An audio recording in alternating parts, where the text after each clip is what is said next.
He was just 25, a young soldier with no suit, no experience, and no fear. Valentine Strasser didn't plan to lead a nation. But in 1992, Sierra Leone was on fire, and the people were desperate for someone, anyone, to stop the bleeding. So, he stepped up. But the world wasn't ready for a man like him. This is not fiction. This is the story of the youngest head of state in the world, a story of rebellion, betrayal, and a forgotten African leader. Strasser came from nothing. Raised in Freetown, he joined the army as a teenager. While most 25-year-olds were still finding themselves, Strasser was leading a military convoy into battle. Sierra Leone was drowning in a brutal civil war. Rebels were terrorizing villages, and the government was failing. Soldiers like Strasser weren't getting paid. Their boots were worn out, their rifles rusty, and their patience thin. So on April 29, 1992, he did the unthinkable. Strasser and a group of young soldiers drove from the front lines to the capital. No one stopped them. No tanks.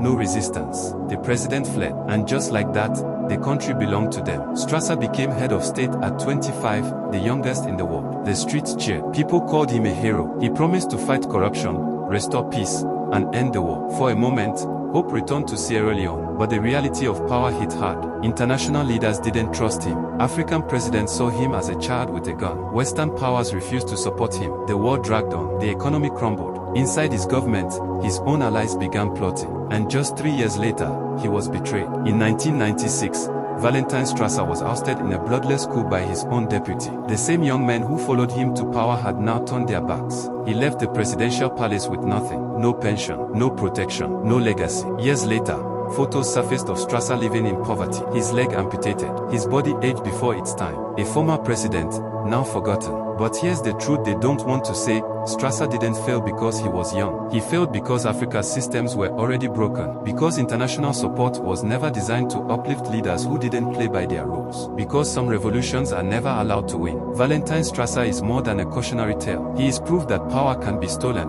borrowed, or forced, but never owned without cost. He was a child of war, made into a king, and discarded like a shadow. And in the silence that followed, Sierra Leone kept bleeding. His story is a mirror, a reminder that sometimes, the youngest voices carry the deepest scars, and their stories should never be forgotten. Follow and repost this video for more African and Black stories.